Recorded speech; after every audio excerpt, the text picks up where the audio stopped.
pega a bola, aí ele pega a bola, a bola ainda tá melada com um caco de vidro, e ele vem correndo e fala, Rilu, segura aí, e eu seguro a bola.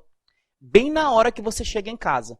Você chega em casa, vê o vidro da sua casa quebrado e me vê com a bola na mão.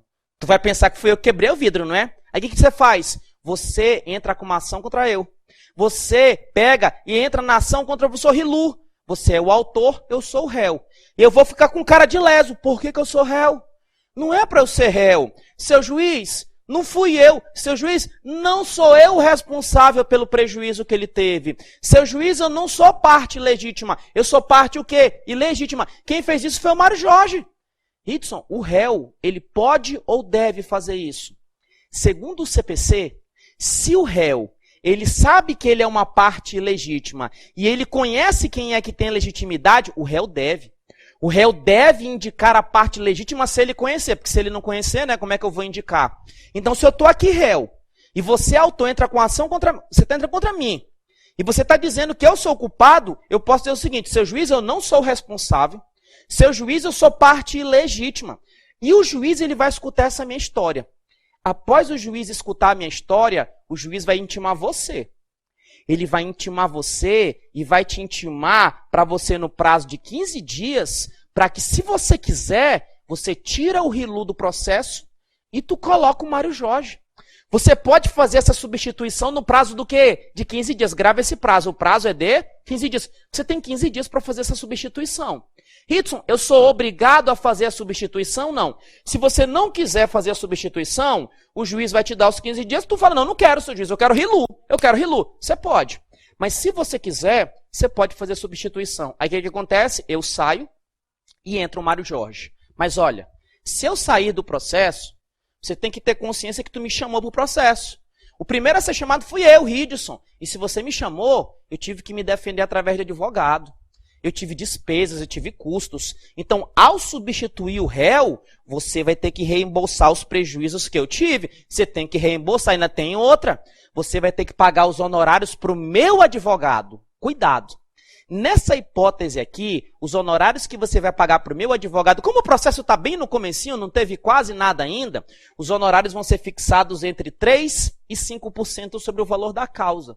E se esse valor da causa foi irrisório, mediante apreciação equitativa do juiz, de acordo com o bom senso.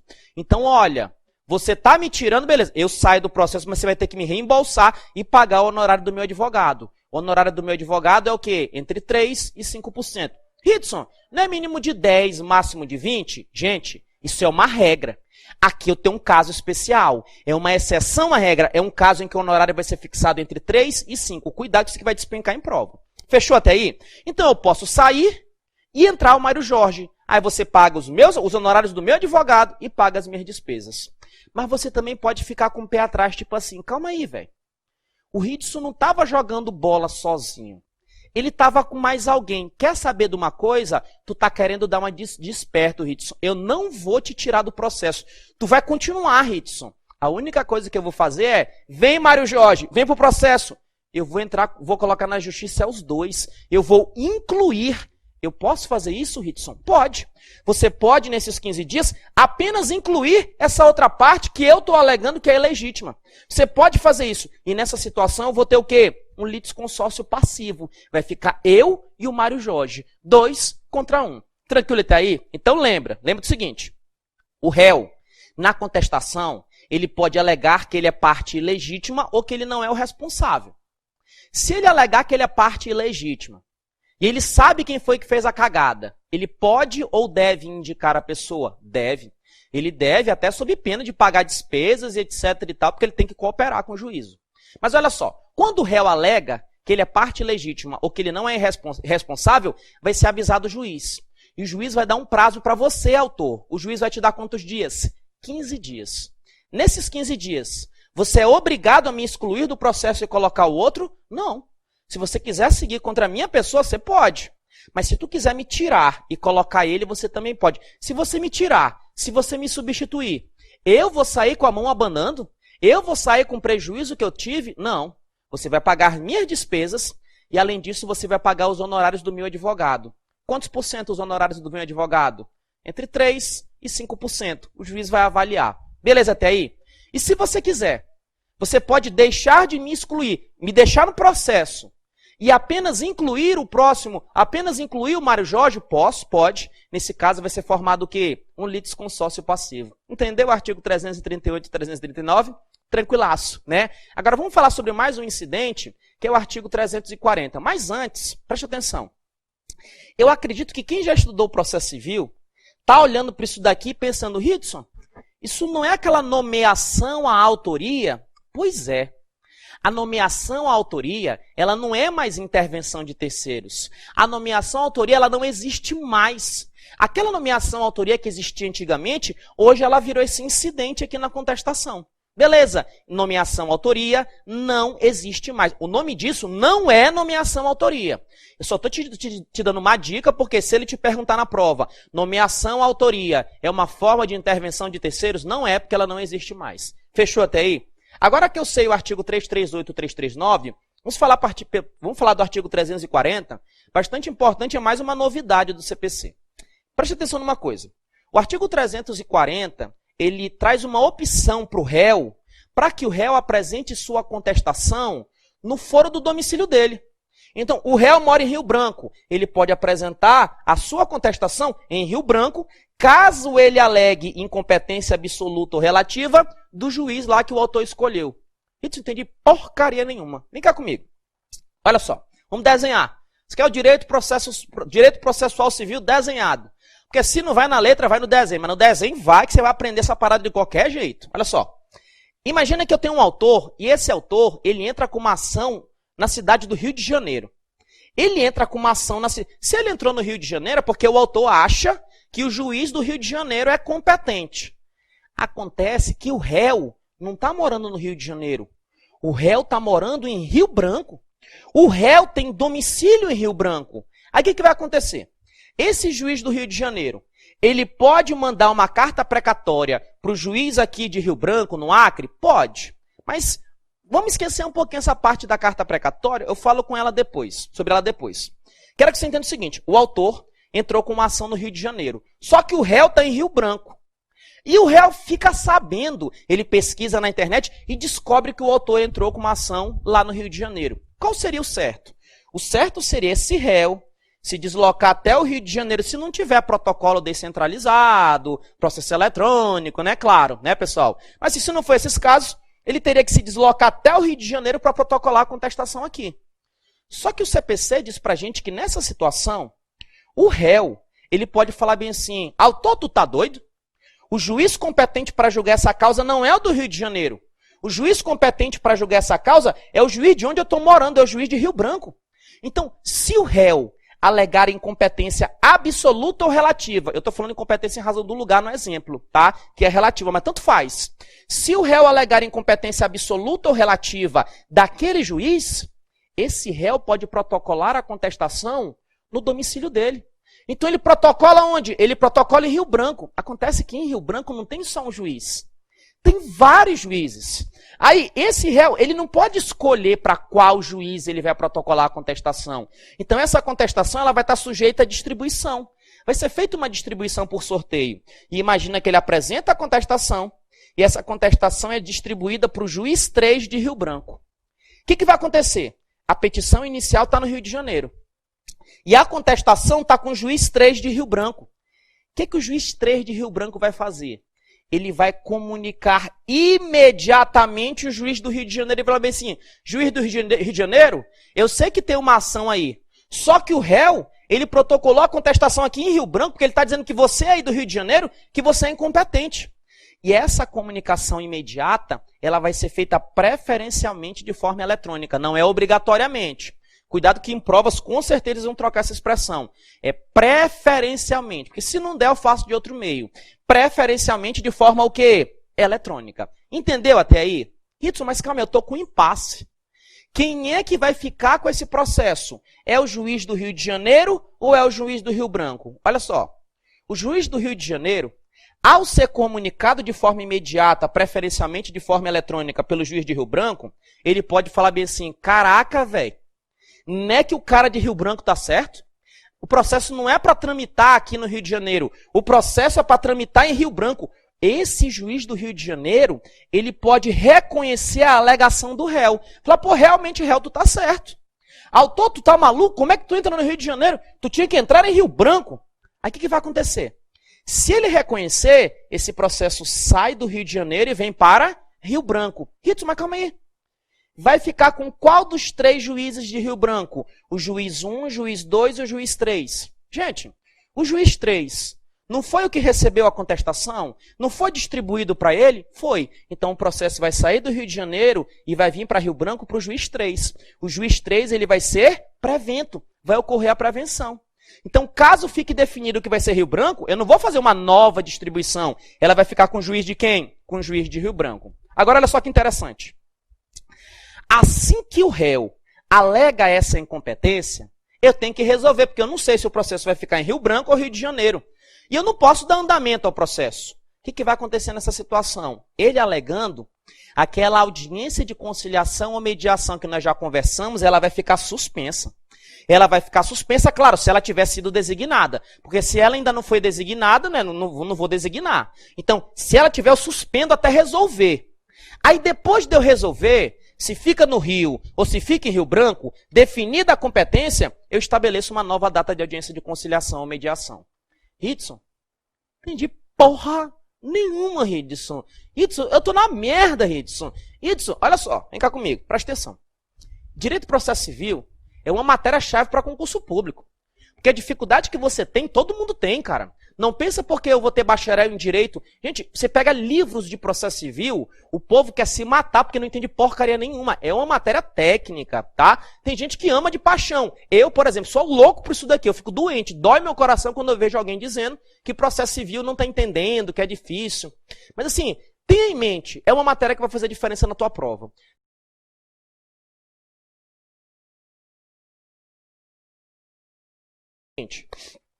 Eu tenho um juiz que está na cidade A e eu tenho um juiz que está na cidade B. O réu mora na cidade B. Só que o autor entra com a ação aqui na cidade A.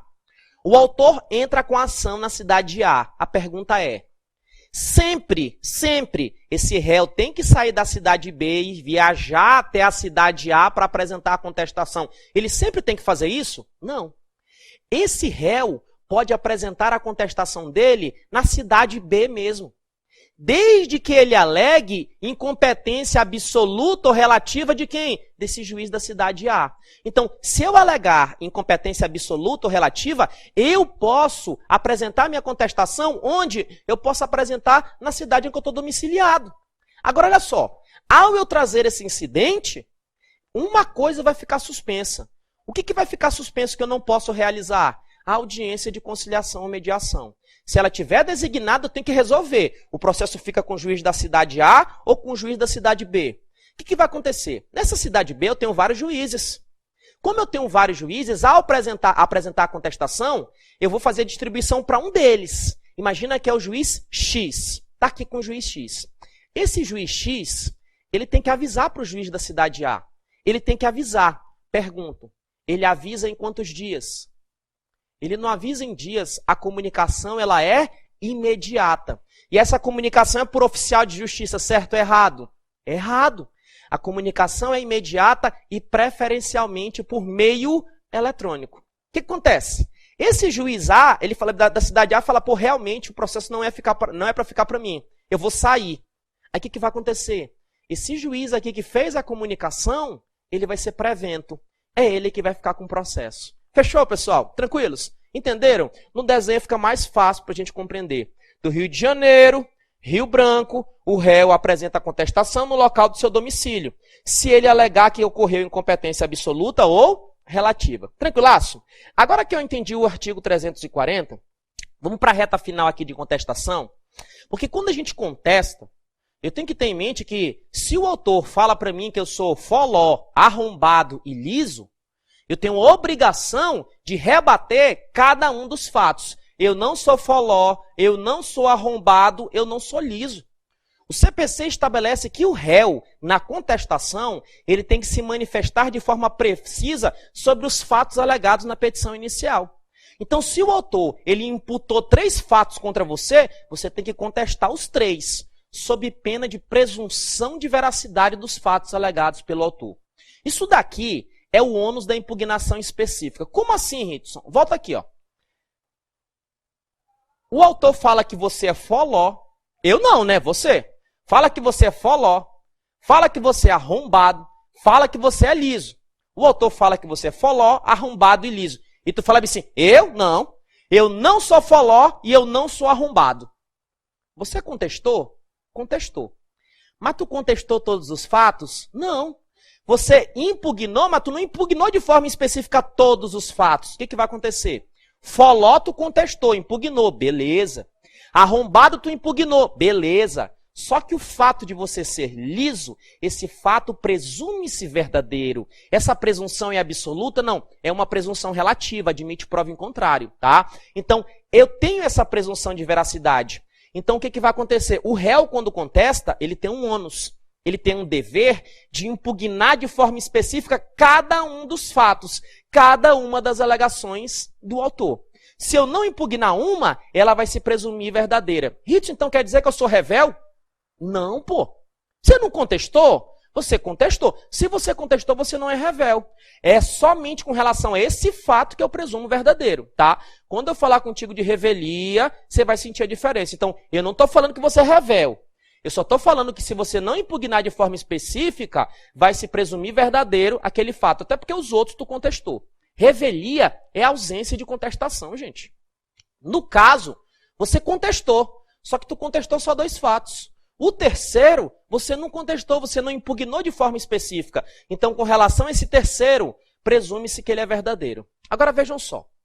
Esse efeito da falta de impugnação específica, qual é o efeito? Presunção de veracidade? Nem sempre vai ocorrer. Existem situações em que essa presunção de veracidade, ela não vai ocorrer. E quando que ela não vai ocorrer? Nessas 3 situações. Primeiro caso, quando estiver diante de uma situação de um direito que não admite confissão. Imagina que num processo eu tenho um incapaz. E o incapaz, ele pega 5 fatos e ele só impugna 4. Esse quinto presume-se verdadeiro? Não. Esse quinto não presume-se verdadeiro porque eu estou diante de uma situação que não admite o quê? Confissão. Segundo caso, quando a petição inicial não tiver acompanhada de um instrumento que a lei considere-se substancial para a realização do ato. Se você entra com uma ação de divórcio, pessoal, é obrigado você apresentar a certidão de casamento.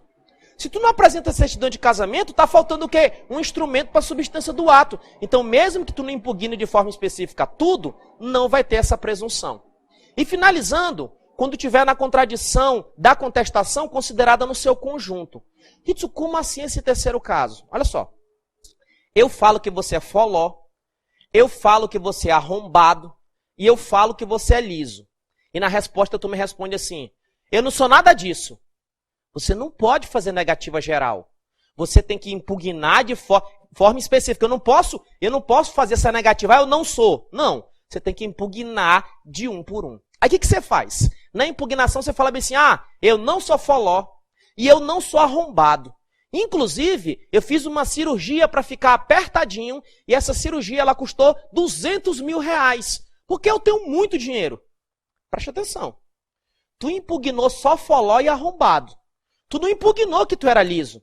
Só que ao analisar as tuas alegações que você é foló e arrombado, eu estou percebendo que no conjunto da tua defesa, tu pagou 200 pau numa cirurgia para ficar apertadinho.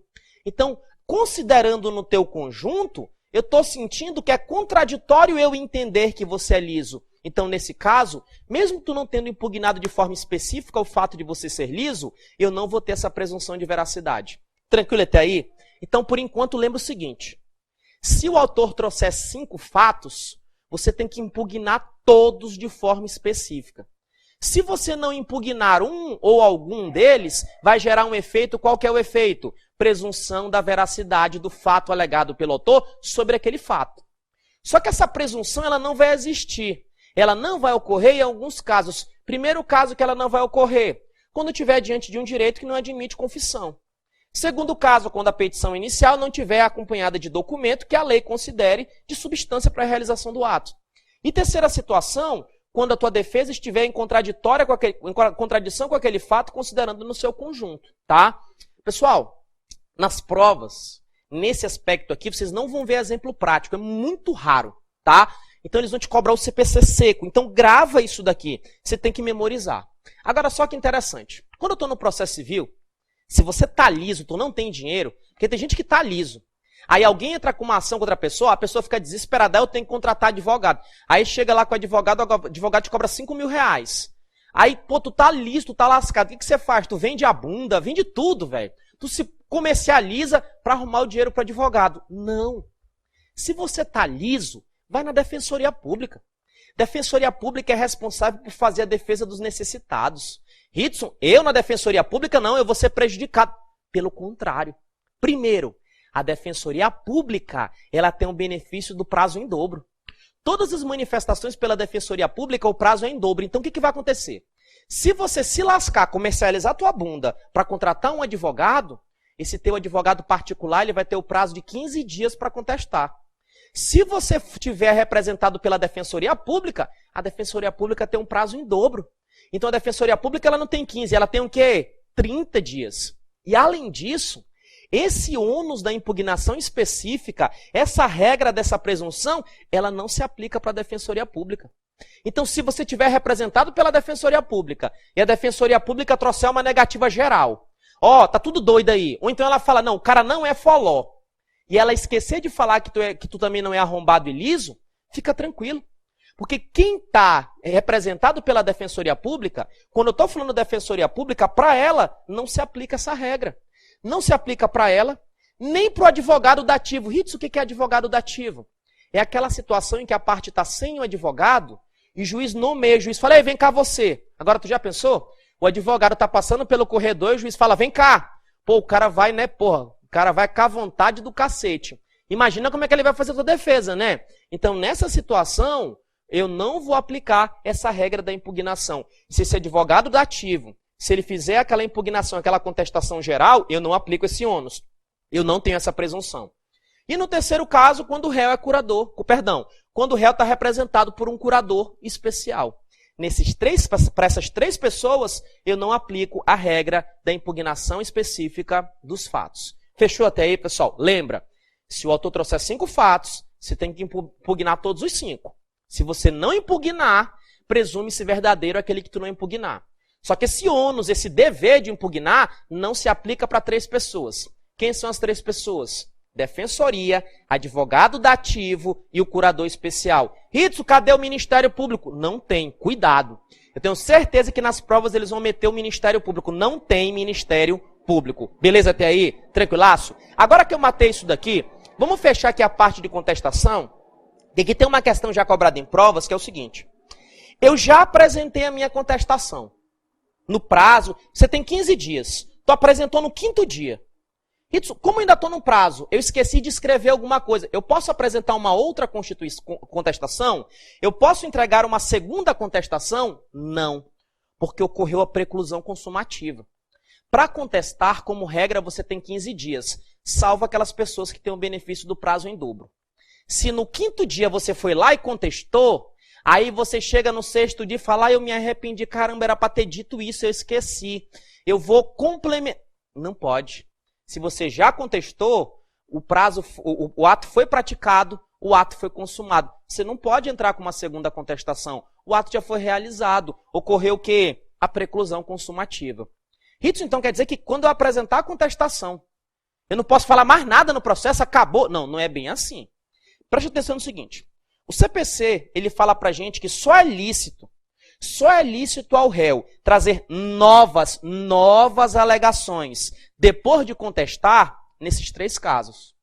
Quando que ele pode trazer novas alegações depois dele contestar? Primeiro, quando eu estiver numa situação em que eu tenho um direito ou um fato superveniente. O que é superveniente?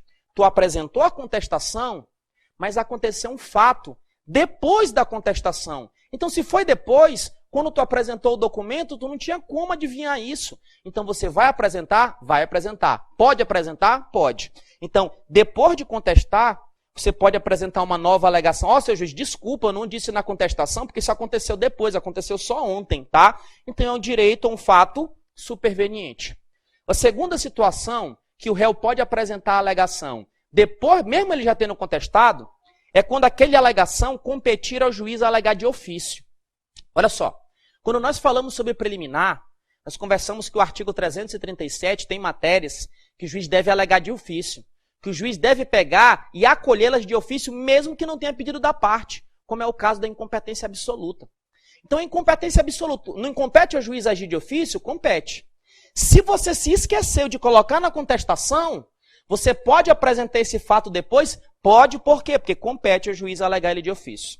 E a terceira situação é quando a lei estabelecer de forma expressa que aquele fato, que aquele direito pode ser alegado a qualquer tempo ou em qualquer grau de jurisdição. Nesses três casos, você pode trazer novas alegações, mesmo já tendo contestado. Tranquilo, pessoal? Olha só, eu sei que esse finalzinho de contestação é uma matéria que é cheia de detalhes, é muito detalhezinho, mas é só memorizar, revisa. Se você teve dificuldade, assiste o vídeo de novo, tá? Porque isso aqui é importante, que são alterações que nós tivemos no CPC.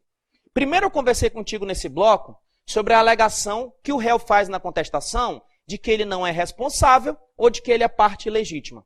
Nesse caso, o juiz faculta ao autor o prazo de 15 dias para substituir o réu, ou então pode formar um litisconsórcio passivo ou o processo segue.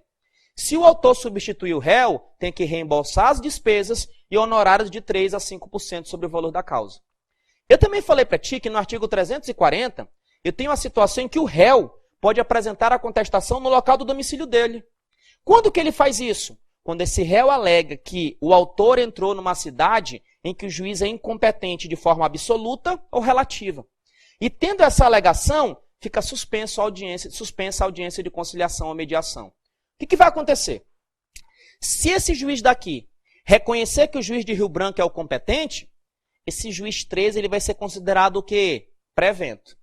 Eu também conversei contigo sobre o ônus da impugnação específica dos fatos. Falei para ti que o autor ele deve se manifestar de forma precisa sobre todos os fatos alegados na petição inicial. E se ele não impugnar todos esses fatos de forma específica, o fato não impugnado presume-se verdadeiro. Só que esse ônus de impugnar de forma específica, essa vedação à negativa geral, ela não se aplica para 3 pessoas. Quem são elas? Defensoria Pública, advogado dativo e curador especial. Ainda tem mais. Essa presunção de veracidade, ela não ocorre em 3 situações. Então, mesmo que tu não impugne de forma específica, não vai ter aquela presunção. Quando? Primeiro, quando for um direito que não admite confissão, quando a petição não estiver com instrumento de substância para o ato, ou quando tiver contradição no seu conjunto. Se você já contestou, tu pode apresentar uma nova contestação? Não, porque ocorreu a preclusão. Ocorreu a preclusão o quê? Consumativa. Só que em 3 situações, mesmo tu já apresentando a contestação, você pode trazer novas alegações. Mesmo já tendo contestado, mesmo já tendo protocolado, você pode trazer novas alegações. Quando? Primeiro caso, quando tem um direito ao fato superveniente, posterior. Segundo caso, quando competir ao juiz arguir aquilo de ofício. E no terceiro caso, quando a lei falar de forma expressa, que você pode falar isso aqui a qualquer tempo, em qualquer grau de jurisdição. Tranquilazo, pessoal? Estou fechando aqui contestação. E lembra de uma coisa, contestação é um dos temas mais cobrados em provas objetivas. Então, esses 3 vídeos de contestação, você tem que saber todos os esquemas que eu coloquei nos 3 quadros. No quadro da aula 1, no quadro da aula 2 e no quadro da aula 3. Sugiro que você passe a limpo isso tudinho, tá? Que eu me esforço para fazer uma letra bacana, mas, né? Agradeço vocês. Sangue no olho até a posse, pra cima, caveira. Fui!